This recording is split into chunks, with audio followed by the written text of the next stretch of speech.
Well, hey everybody, it's Doug here, Doug Mystic on Board Game Geek, bringing you our second episode of our first playthrough of Shadows of Brimstone. We are using the Swamps of Death expansion, and we're really just getting into it. We took 2 turns, we're about to take a third. We're heading into a flooded passage where the room is flooded with knee-deep water. Luckily for us, though there could have been a lot of bad stuff, there was just dirty water. And this tile maybe scavenged 3 times, so we're probably going to do that on our way through. But that is going to mark anything. I don't think I have anything I need to do. We just need to start our turn, which starts with our hold back the darkness roll. Okay, well guys, we need a 7 or better to hold back the darkness. So far we've taken our 2 turns and the darkness track has not moved. Let's see if we get it in. 5, 6, 7, 8. Yes, we succeeded again. The darkness track did not move.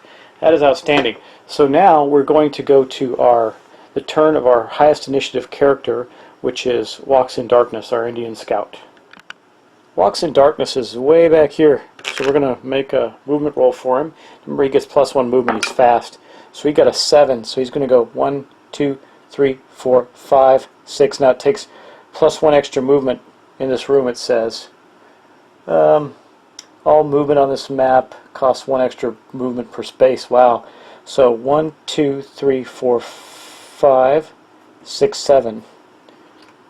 He's basically 1 foot in the room, and he is going to scavenge. So when we scavenge, we take 3d6, we roll for every 6, we get to draw a scavenge card.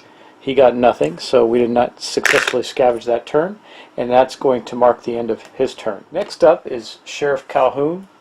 He's already in the front, so he doesn't need to go too far, but I think he's going to wander over this way and start to explore that passage if we get enough movement.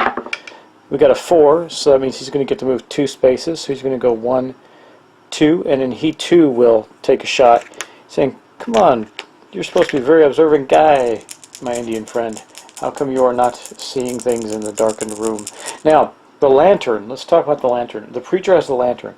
And when, let's say he's in this room, he's kind of in between both, but let's say he's here, the lantern will illuminate the room you're in, the room next to it, and the room next to it, so every adjacent room. That's meaningful, because if you get outside that, you start to hear whispers in the dark, the insanity of the magic that's seeping through from the other worlds. So, it could be a bad thing, so we always need to stay within a tile of each other, basically. Okay, he got no scavenging either. So, next up we have Sadie, our rancher, and she rolled a 3, so she's going 1, 2, and 3. Wait, 1, 2, yeah, she can go there. 3. So she's going to be right here, just heading into the room there. She's halfway in, halfway out. She's going to need 2 to get through there. That flooded room's kind of a pain. She too is going to scavenge, since everybody's having such fantastic luck doing it. We might as well keep going. Nope, almost.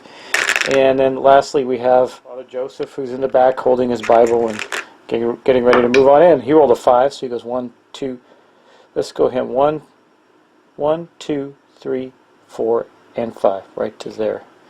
He'll be right here, and then he too says, "Well, might as well look around too." Going to say a little prayer to somebody. If he's Catholic, he'll say to St. Anthony and ask for him to find something for him. He failed miserably with 3 2s. And that's basically their entire turn. So we're going to go back to our hold back the darkness before we head to our third turn. So here's our dice. 8 again, nice. So we held back the darkness 1 more time. So our poor heroes are sludging their way across this room. So again, it goes in initiative order. So one with Walks with Darkness goes first. We're going to roll his roll. He rolled a 6, so another 7. That's pretty awesome. It looks to me like this space here is almost 100%. So he's going to go 1, 2, 3, 4, 5, 6 on the edge of that tile. So we're going to draw a map tile. Here we have the mine deck. So we're going to draw a lone passage. Nothing exciting there. Let me grab that. Now the thing about passages is passages do not drop tokens like encounter tokens or exploration tokens, etc. So this is going to go right here, and while it does count as an advancement on the track, I believe. I need to look that up. It does not count as a room for us. It is just a map tile, so this is going to drop down one more. Okay, well, we still have quite a few characters to go. I think next up is our sheriff, so we're going to roll. We're starting to head over this way, so let's move this. We'll get rid of the map deck. And we're going to roll for our marshal. Sheriff. He rolled a 3, so he's not going to get to go very far. He goes 1, 2, and he can't go any farther than that. But you know what he is going to do? Now, Walks in Darkness couldn't search because he looked into the other room, but our sheriff can. So he got one. So he rolled a single 6. That allows us to draw from yet another deck, the Scavenge deck.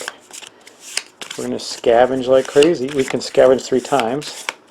So we're going to get to draw 1 card. What do we get? Hideous Discovery. Ooh, this can't be a good thing, right? Poking around in the shadows, you see something that chills you to the bone. You quickly return to the group, refusing to speak of what you found. Take 3 horror hits. Lose 2 sanity for each horror hit failed. Okay, let's do that. Okay, here we are. So the sheriff has a horror check of 4. So he's going to take 3 horror hits. That means he gets to roll 3 dice against the horror of it all, and for every 4 he rolls, or 4 or better he rolls, with it from his willpower, he gets to not take one of those hits. Well, he failed miserably, so he took 3 hits. He's only got a 12 sanity. We have some items that can help with that, but we now place 3 sanity on his card, and we're going to send him back whence he came. We're going to place a scavenge token in that room to show that we have done one of the 3 scavenges that can take place in there. And then after the marshal, we have Sadie.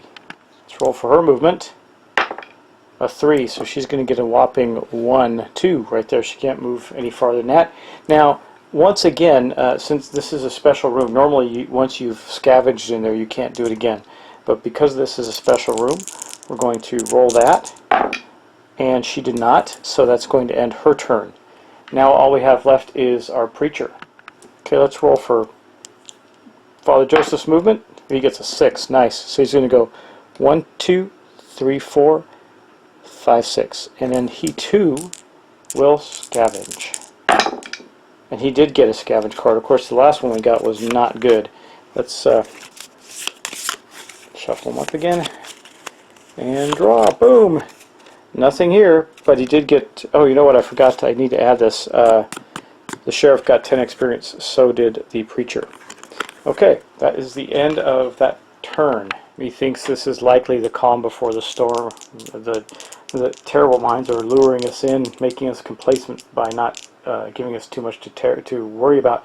Though our sheriff did take 3 sanity, finding some terrible thing in the rubble in that room. Anyway, what we're going to do right now is go to our next turn. This will be our last one for this session. And we're going to roll on our roll for Holding Back the Darkness. We need a 7 or better. 6 we actually did not. Now it's going to go up 1, but there's nothing special about this movement, so that's all that happens. And then we're going to go back to our characters and make our moves, starting with, of course, Walks in Darkness. Okay, let's roll for Walks in Darkness movement and see what he gets. He gets a 4. Now he's mostly out of the room, so I'm going to say he's out enough. He's going to go 1, 2, 3, and 4 down the hallway. And that's, unfortunately, his whole turn. And you can't scavenge. I don't think you can scavenge in a hallway. I'm going to look at that. Well, you can actually scavenge a tile. So let's roll again and see what we get. No, he did not succeed. So that's the end of Walks with Darkness's turn. Now we're going to to Sheriff Calhoun. He rolls a 3. Well, he can go 1, 2, and then 3, and then he too will scavenge. Finally made our way through the murky waters of that terrible room. He did. He got rolled a 6, so we got to get our scavenge deck. So one of the weird things about this deck, well, not weird thing, but interesting things, is there's no discard. Whenever you get a card, you shuffle it back in, so you could get that same terrible card all over again. But what we did get was, oh no, we got something else, and this was again the sheriff. Chilling Dread.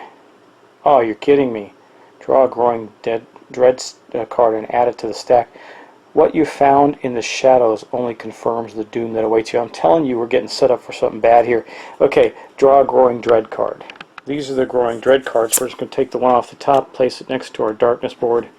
We now have 2 of them that we'll have to face in our final encounter. And that does also give the Sheriff an extra 10 experience. I am keeping them on the back of the character sheets that I have for them.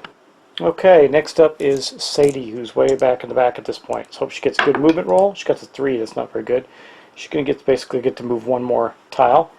She can still scavenge that room, so I think we're going to do that. Oh, I also need to place a scavenge token on the other room. Just a moment. Okay, we need to put 1 in here for the scavenging that just took place. But Sadie is going to search through the murky waters that are up to her knees in this room, see if she can find anything. Maybe that's why we had a hard time in here. Who knows? She failed, so she did not find anything in there.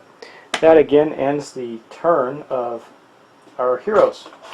Okay, so that's going to end our session for today. Sorry, that one was not very active, even though you did get to see some cool scavenge cards and you got to get some experience. We have yet to get into a fight, and that's kind of crazy. But when it happens, it'll happen big time, I tell you. So, we'll see you next time. Thanks for watching, and I hope you're enjoying our playthrough of Shadow of Brimstone.